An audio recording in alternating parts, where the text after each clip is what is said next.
안녕하세요. 군사돋보기입니다. 오늘날 미국은 세계의 경찰 노릇을 하고 있으며 전체 전력을 비교해 볼 경우 아무리 중국과 러시아가 치고 올라온다 해도 비교될 수 없을 만한 압도적인 세계 최강의 군사력을 보유한 국가인데요. 그런데 만약 이런 미국이 흑화되어 전 세계를 정복해 버리겠다는 태도를 보일 경우 얼마나 무서운 일이 벌어질까 하는 황당한 상상을 한 번쯤은 해보셨을 겁니다. 그런데 알고 보면 놀랍게도 미국에서 실제로 전 세계를 상대로 한 전쟁 계획을 세웠던 적이 있었습니다. 물론 미국이 침략자 입장은 아니었고 지금과 같은 강대한 미국이 아니라 제1차 세계대전 직후 전간기 미국이 세운 계획이라 오늘날의 국제 정세와는 많은 차이가 있어 하나씩 들여다보면 어느 정도는 실제로 벌어질 만한 전쟁 계획들이 생각보다 많았다는 것에 놀라게 됩니다. 이보다 더욱 놀라운 것은 이 전쟁 계획들 중 몇 가지는 실제로 일어난 거대한 전쟁들이었다는 것인데요. 그리고 왜인지 의외로 미국과 소련의 전쟁은 이 전쟁 계획에 존재하지 않습니다. 전 세계를 상대로 한 미국의 전쟁 계획, 색부호 전쟁 계획은 각각 어떤 이유에서 세워졌으며 당시 1차 대전 이후 전간기에 이 같은 일이 만약 정말로 벌어졌다면 세계 각국과의 전쟁에서 승자는 누가 되었을까요? 그중 가장 중요한 일부분을 살펴보겠습니다. 전문가는 아니지만 해당 분야의 정보를 조사 정리했습니다. 본의 아니게 틀린 부분이 있을 수 있다는 점 양해해 주시면 감사하겠습니다. 전 세계를 상대로 한 미국의 이 전쟁 계획이 색부호 전쟁이라 불리는 이유는 상정한 가상 적국들마다 특정한 색상들을 부여했기 때문인데요. 이 계획에서 미국은 파란색이었고 멕시코는 녹색, 중앙아메리카는 회색, 독일은 흑색, 중국은 황색, 영국은 적색, 일본은 주황색 등등 여러 가지로 분류되어 있었습니다. 이 전쟁 계획에서는 영국이나 일본과 같은 1900년대 초중기에 강대국들과의 전쟁을 상정했을 뿐만 아니라 남아메리카의 약소 공화국들과의 전쟁을 포함한 것은 물론 미국 내에서의 반란을 어떻게 진압할 것인지에 대한 계획까지도 상정되어 있는 광범위한 계획이었습니다. 먼저 당시로서는 가장 방대하고 큰 규모의 전쟁이 될 것으로 여겨졌던 영국과의 전쟁은 적색 전쟁 계획으로 불렸는데요. 지금이야 영국이 미국의 가장 핵심적인 동맹국으로 자리 잡았지만 당시 상황은 달랐습니다. 당시 영국은 팍스 브리테니카로 대표되는 대영 제국으로 명실상부한 당대 최강의 군사력을 보유한 막강한 국가였습니다. 1899년 영국의 빅토리아 여왕은 보호전쟁에 대해 이야기할 때 우리는 존재하지도 않는 패배 따위엔 관심 없습니다 라는 말을 남겼는데 이렇게 큰 소리 칠만한 힘을 당시의 대영 제국은 가지고 있었습니다. 이들의 전쟁이 당시로서는 허무맹랑하게 보이지만은 않는 것이 대영 제국 시절의 영국은 미국을 러시아 제국과 독일 제국에 뒤이어 떠오르는 신흥해양 패권국이자 잠재적 적국으로 간주하며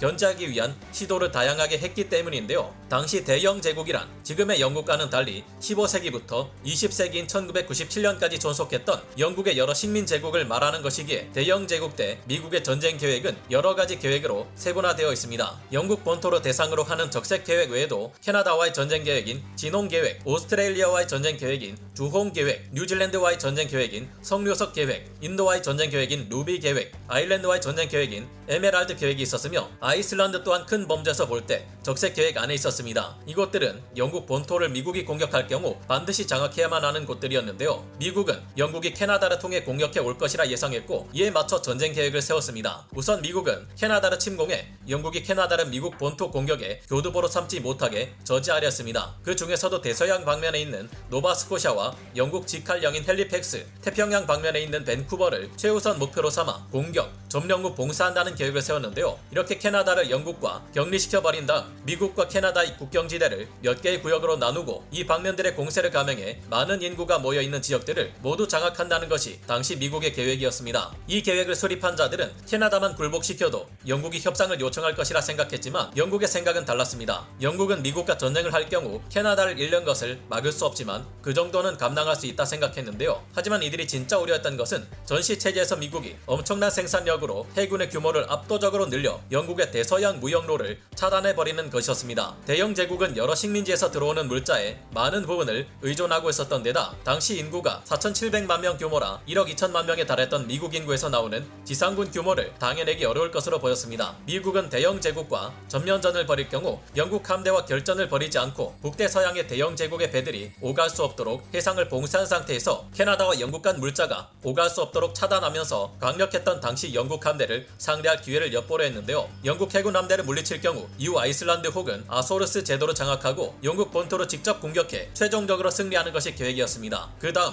눈여겨볼 만한 부분은 일본과 미국의 전쟁 계획인 주황색 전쟁 계획입니다. 일본과 미국의 전쟁은 실제 태평양 전쟁으로 실현되기도 했는데요. 미국은 1900년대부터 태평양의 패권을 놓고 일본 제국과 충돌할 것을 염두에 두고 있었고, 일본 역시 1907년부터 제국 국방 방침을 정해 미국을 가상 적국으로 설정, 육해군이 매년 연도작전 계획을 작성하고 미국과의 전쟁을 염두에 두고 있었습니다. 이 당시 일본 제국 해군은 다른 누구보다 미국 해군의 강력한 적이 될 것으로 짐작되었습니다. 이 주황색 계획에서 일본군은 가장 먼저 필리핀을 공격해 점령하려 할 것이라는 점을 전제로 삼았는데, 이 당시 필리핀은 미군의 서태평양 지역 최대 거점이기 때문이었습니다. 일본 제국은 이를 점령해 서태평양에서 미군의 작전을 막아내려 했고, 반대로 미군은 미 본토 서해안과 하와이에서 출격한 주력 함대를 동원해 일본 제국 해군의 함대를 점감 요격 작전으로 약화시키려 했는데요. 점감 요격 작전이란 적 해군의 주력 함대를 상대로 요격 작전을 진행해 전력을 점차 약화시키고 약해진 적 함대와 함대 결전을 벌여 승리한다는 전략으로 일본 측에서 생각해낸 방법이었습니다. 자신보다 더 우월한 적 함대를 상대로 잠수함과 순양 전함이나 순양함, 구축함 등은 수중에서 공격하는 어뢰 등으로 적 전투함들에게 뇌격을 가하고 항공모함의 함재기도 동원되어 다양한 전력으로 적의 함대 전력을 조금씩 약화시키는 방법이었는데요. 미군은 일본이 생각해낸 이 같은 방법으로 일본 제국의 함대를 약화시키고 최종적으로 함대 결전에서 승리해 필리핀을 구원하고 일본 본토로 향하는 항로를 봉쇄하면 일본 제국은 항복할 것이라 생각했습니다. 미국은 이를 성공시키기 위해 마닐라만의 입구에 콘크리트로 지어진 일종의 해안포 요새인 드럼 요새를 구축해 필리핀군의 방어를 돕고, 필리핀이 항전하는 동안 태평양 함대를 하와이로 전진 배치시켜 미국 해군의 주력 함대가 필리핀까지 도달하는 데 걸리는 시간과 거리를 크게 단축시키기도 했습니다. 실제로 미국의 예상대로 일본 제국은 태평양 전쟁 초기 필리핀에 집중 공격을 퍼부었는데요. 현실에서의 차이점이라면 일본 제국 해군은 미 태평양 함대가 필리핀으로 올 때까지 기다리지 않고 태평양 해역에 숨어 들어가 진주만을 전면 공습하는 대담함을 보였고, 이로 인해 미군의 주력 함대가 필리핀에서 일본 제국과 일전을 벌이기까지 2년 6개월이나 지연되었다는 것입니다. 또한 함대 결전에서 미국이 승리하고 일본을 봉쇄하면 이길 것이라는 판단과 달리 일본군은 미드웨이 해전에서 크게 대패하고 4척의 항공모함을 잃는 큰 피해를 입은 후 공세를 지속하지 못하고 필리핀의 해전이나 레이테만 해전 등에서 연전 연패를 거듭하면서도 버텼다는 것인데요. 일본 제국은 사실상 붕괴된 상태에서도, 국가 전체가 봉쇄당한 상태에서도 끝까지 항전하려 했고, 결국 미국은 도쿄 대공습을 행하는 것도 모자라 히로시마와 나가사키에 원자 폭탄을 투하하고 나서야 일본의 항복을 얻어냈다는 점이 다릅니다. 더 최악의 경우도 있었습니다. 대영 제국과 일본 제국은 영일 동맹을 1923년까지 유지하며 동맹 관계에 있었고, 미국이 잠재적 가상 적국이라는 공통점을 가지고 있었기에 최악의 경우 미국이 영국과 일본을 동시에 상대해야 할 수도 있었다는 것인데요. 이 전쟁을 상정한 계획은 적색 주황색 전쟁 계획으로 불렸습니다. 이 계획에서 미국은